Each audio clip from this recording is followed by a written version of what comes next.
So, I've been wanting to do a lot of people have asked me, and a lot of people have heard me say the story, parts of my stories when I do presentations and trainings. But I thought it would, for the team to know, and kind of get into my story a little bit more into detail. So, as far as my story goes, and most people have heard this part of my story, that I was born in Mexico. I came to this country at age 6, and when I came to this country at age 6, my mom actually left Mexico in 1987. She left my brother and I with my grandma. And so she came to the United States to work to give us a better life. She had an abusive relationship with my father, and just life was tough in Mexico. So she came to the United States to give my brother and I a better life. And I can imagine how hard it was for her, I mean, for any mother, I now have a son, so I could only imagine. But I love my mother, and I respect her for that. She made the decision to come, as tough as it was. She came, saved up enough money, making $3.20 an hour, $3.20 an hour, working in the United States for minimum wage. And she saved up enough money to bring my brother and I here. So in 1989, she sent money for my grandma to bring my younger brother and I here. So when my grandma brought us, I remember coming over here. My younger brother, Louis, actually started calling my grandma Mom, because he was about 4 years old or so. He started, and my grandma would always correct him. No, son, that's your mom. And show him a picture of my mom. So anyways, we came to the United States, and when we came to the United States, I remember the first time trying to cross over to the United States, we were unsuccessful.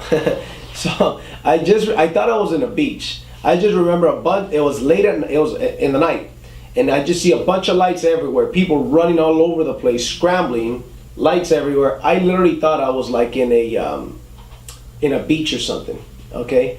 And my grandma was so cool, calm, and collected. I'm sure she was worried and nervous inside because we got caught by immigration.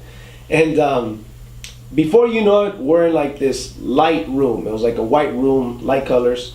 And it's my grandma, my little brother, and myself. Honestly, I don't recall if there was other people, but I remember it was us. And we were sitting down on the floor because we had got caught.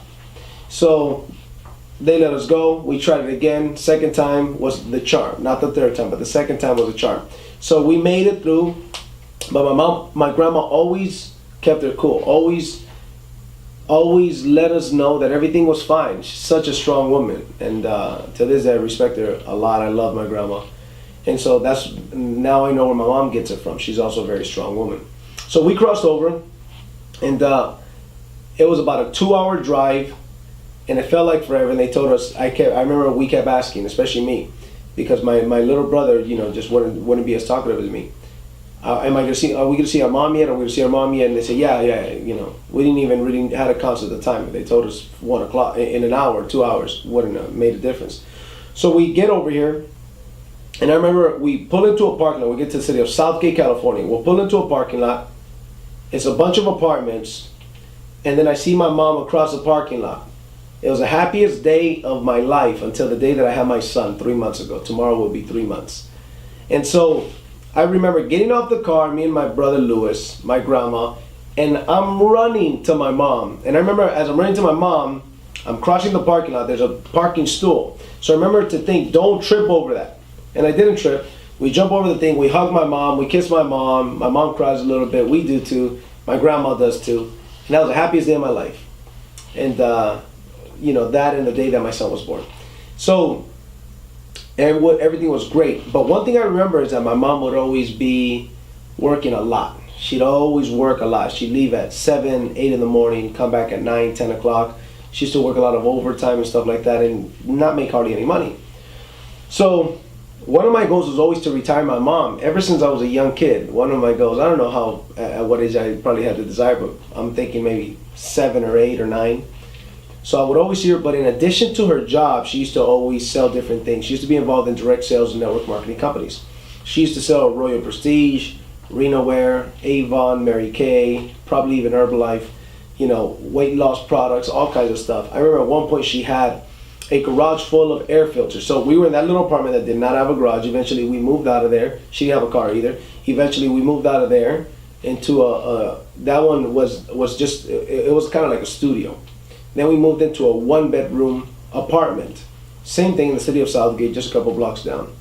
And now we had a 1-bedroom apartment. By this time, we also had our youngest brother, Art, and he was, a baby. And we had a garage, and in that garage, I remember she had like $3,000 in air filters there from a company that she started with, direct sales company. And I guess she maxed out her credit cards, and she had $3,000 in air filters there because she was always an entrepreneur. She always wanted to give us a better life. And I remember asking her, Mom, why do you do this if you already have a job? You already have a way to make money. Why do you do this? And she would explain to me, well, son, in a job, somebody else determines how much money you make and stuff like that. Stuff that I didn't really understand. But I just said, okay, yeah. And being my mom, I said, well, if my mom is saying it, that's what it is. That's a blind faith that I, till this day, have in my mom. And I said, okay, And I remember going to opportunity meetings with her. Matter of fact, here in my office, I had some ladies that remember me when I was 10 years old, and I was with my mom at an opportunity meeting. The presentation would be going on, I'd be there. And now they come and they see my office and they see what's happening. It's kind of like an amazing situation. 21 years later, they see me. They haven't seen me since I was 10. They see me 21 years later in the same industry that they used to see me in when my mom was working in. And that was a great feeling. But anyways, so I remember one time asking her in front of her friends at a meeting. I said, Mom, I look up to her and I was like, Mom, is this business going to work out? ¿Este sí va a servir? Is this one really going to work out?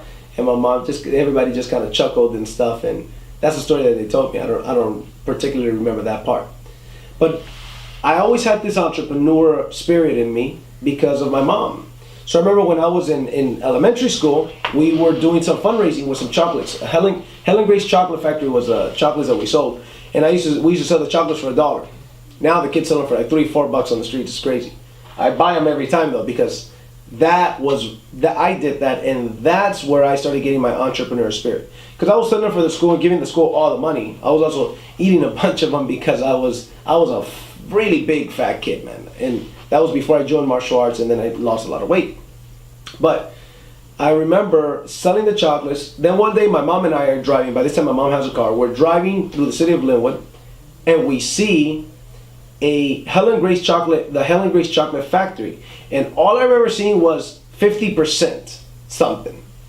And I knew how chocolate was spelled. I didn't really know. I was 10 years old. I didn't really know how to read. I didn't really learn how to read till like the 7th grade. I was in special ed classes from elementary all the way up to the 12th grade in high school. I was in special ed classes. People would always ask me, who's your English teacher? And that was where I had the special ed class with a different English teacher than everybody else.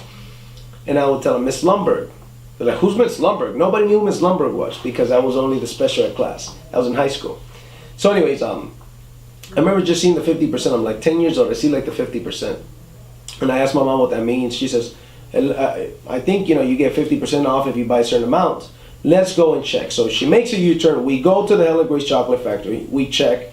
And sure enough, if you buy $100, they told us, if you buy $100 worth of chocolates, you get them for 50% off. So you're going to get 200 chocolates. So I'm getting them for 50 cents a chocolate. I was actually not good at reading, but I was very good at math. I've always been very good at math. So she said, yes. I'm like, wow. And I used to get $5 a week if I behaved good. It was kind of like an allowance. $5 a week if I behaved good. And even that was a lot of money for my mom. Even though she didn't spend a lot of money on me because I used to hardly ever behave good. So I hardly ever got it. Out of all of my cousins and brothers and family, I was the worst behaved kid. I was like the troublemaker. In Spanish, we call that person the travieso, the troublemaker. So I started behaving good because I'm going to save my $5 every week till I have 100. Then I'm going to buy those chocolates and I'm going to sell them and I'm going to make double my money. And then I'm going to do it again. That was literally how I was thinking because I wanted to make money. And so I started saving my money. I had about $35, $40. My mom finds out I have the money and she's like, why do you have this money? And I told her I've been saving. She said, why? And I said, because I want to buy those chocolates and I want to sell them because I sell them for the school. I sell a lot of them. Now I'll make 50 cents if I sell them. That's how the school makes money. And she said, huh. She was surprised that I saved some money and to do that. So she says, here's what I'll do, son. I'll take you and I'm going to make you a loan. I'm going to loan you that money so you can buy the chocolates and sell them, and then you pay me back with your profits. And I said, bet. Let's do it. So we go, and which, by the way, to this day, I'm so grateful. Those are the kind of the kind of things I'm going to teach my son. So she didn't make it. She made it fair. She taught me about responsibility. So I went, take $100.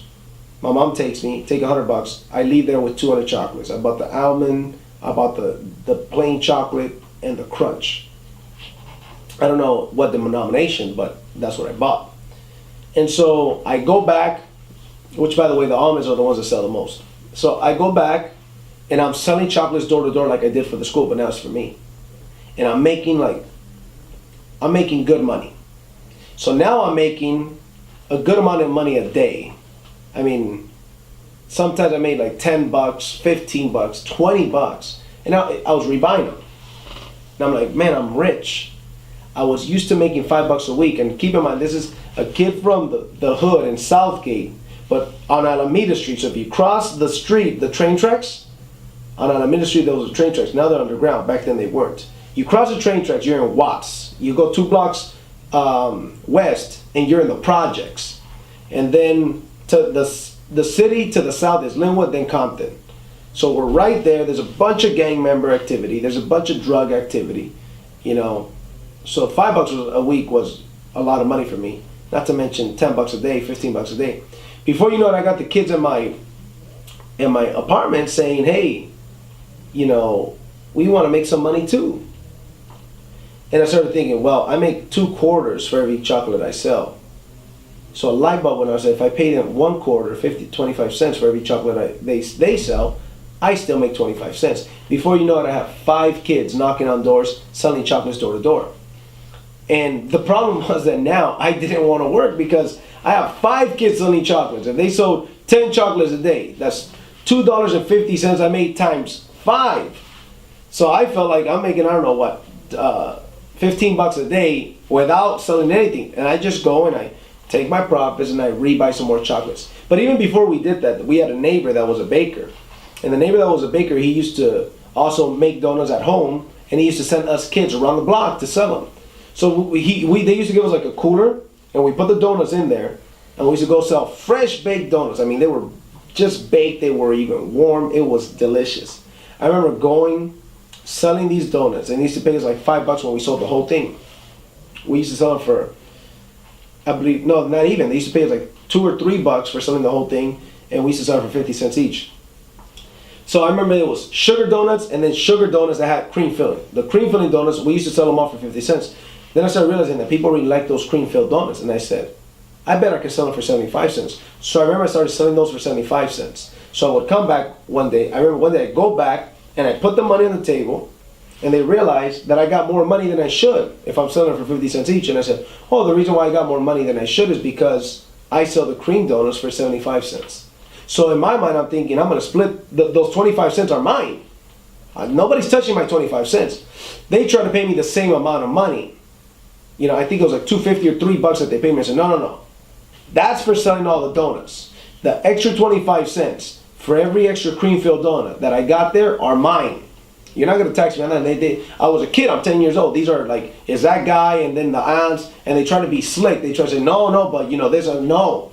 Everybody else is doing the same thing. They're selling for 20, 50 cents. You would have made the same thing from them. But I'm selling for extra. That's me. That's my business, whatever. I can sell them for $1 each. I stuck to my guns, and I left with my money. Then right after is when I started selling the chocolates, and I said, forget your donuts. I'll make more money with my own business, with my chocolate business. So I remember doing that. And that's when I got the entrepreneur experience. That's when I realized, man, this leveraged income business is awesome. I get paid off the efforts of other people. And I just, only problem was that I didn't feel like selling the chocolates anymore. I remember another time, like some huskies came, 3 huskies, beautiful huskies. I was like, we were looking for the owners, we didn't find the owners. Guess what I did? I went knocking on doors, and I sold the dogs for $10 each. I didn't know how much the dogs were worth. They were worth a lot more than that.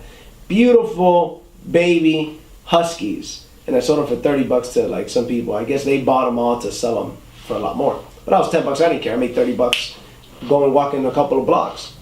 And so I was always an entrepreneur like that, and I did little odd jobs here and there, you know, to make money and to help my mom out.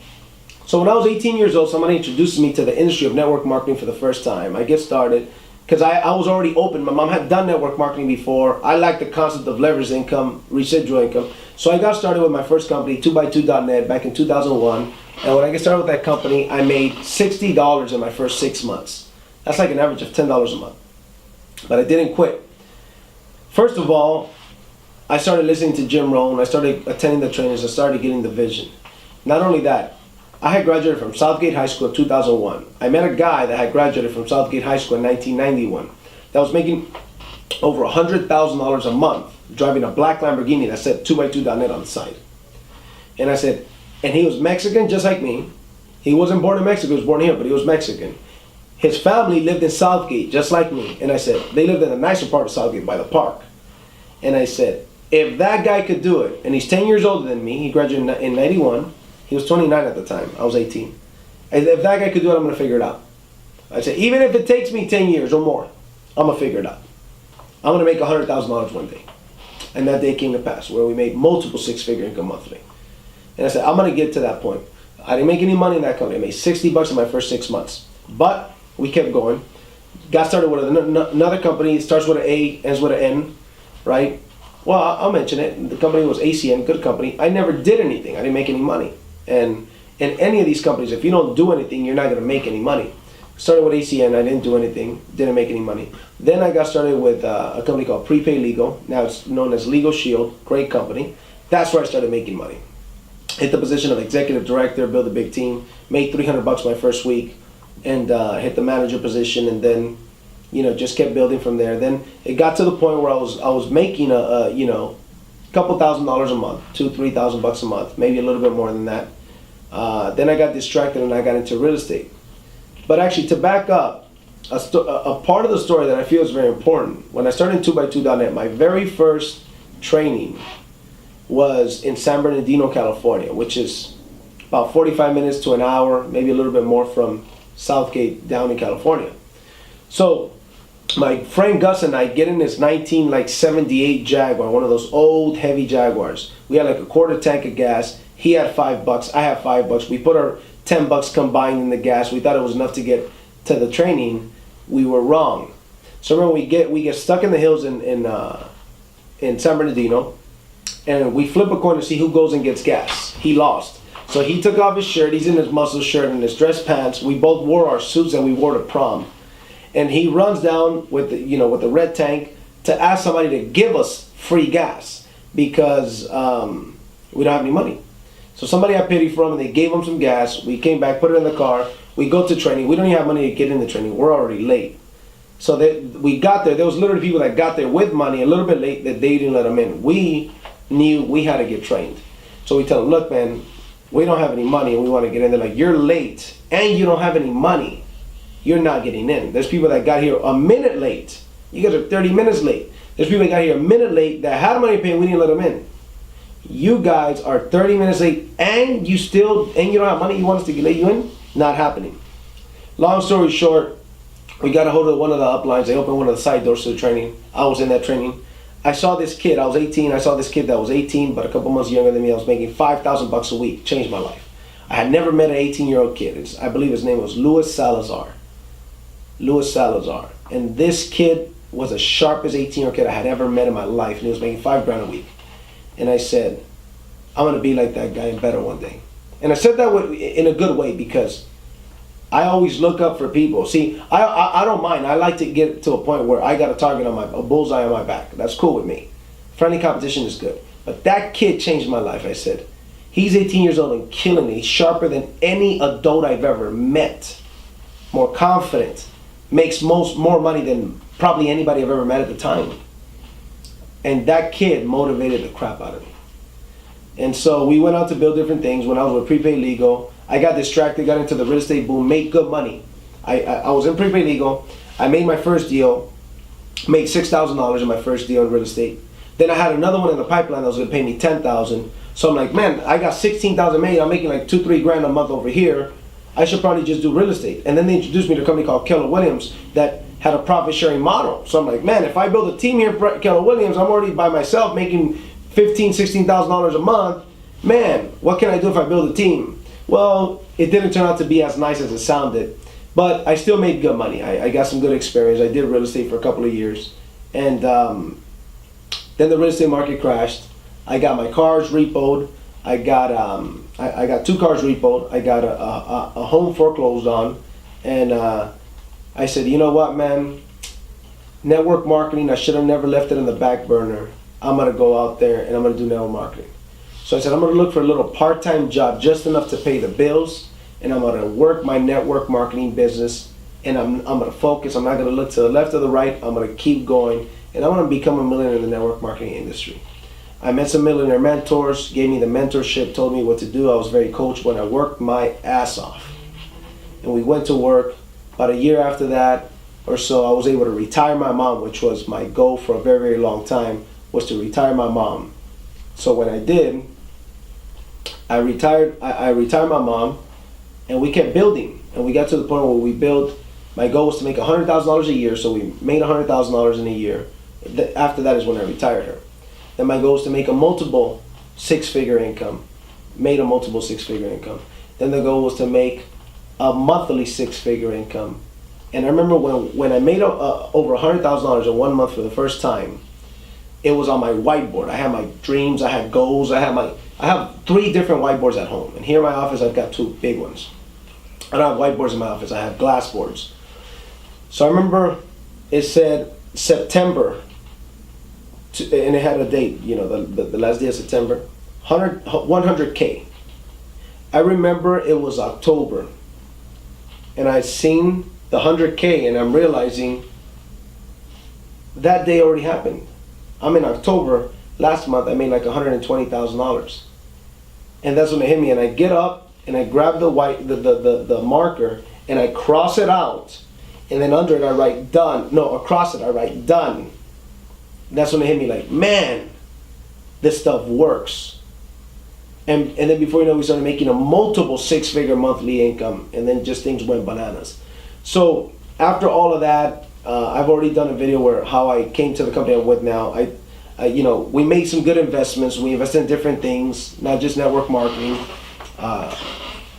Made some investments, made a ton of money. Then I told my friend, I'm going to retire. I just had my son, and I think my son at the time was like a month old, and I said, I'm going to retire for at least a while, maybe a year or 2 or 3, and I'm going to kickbox. I'm going to hang out with my son, get in the best shape of my life, and that's what I'm going to do. I'm going to be in shorts, flip-flops, and a tank top, and I'm going to hang out with my son. He says, before you make that decision, JC, come check out the company. Come to Utah, check out our company. He'd been following up with me for a year. I said, you know what, the least I could do is take him up on that offer. So I go to Utah, take a look at this company, and I said, you know what I saw, that was so impressed. I said, I'm 31 years old, I don't need to retire. And if I do retire, who am I helping other than my family and being there for my family? But if I do this business, I can help a ton of people. So here we are right now, and we will help 50 people make a 6-figure income in the next 12 months. On or before June 15, 2015. We will help over 50 people make a 6-figure income. And I'm very excited for this journey. It's already happening. We've got more momentum than we've ever had. And so it's been a great ride. I'm very excited for the future. We're going to help a ton of people. And not only that, we're also going to train. We're going to teach people the stuff that we know to go out there and go from 0 to hero. Whatever hero is for you, it's different things for people. Success is different things. Success is not just money to me. It's about being happy and feeling fulfilled and love. And there's a bunch of different aspects, your spiritual side, the money, your relationships, a bunch of different sides to being successful is how I see it. But we're going to do some big things. So I'm going to hit this business very, very hard for the next year, full-time, more than full-time. Second year, I'm going to do it part-time, 20, 30 hours a week. Third year, I'm going to retire. I'm going to travel the world. So right now, what I tell people is, get started, join us on this journey. We're going to do some big things. And that's it. Like I always say, I'll see you guys at the top or from the top.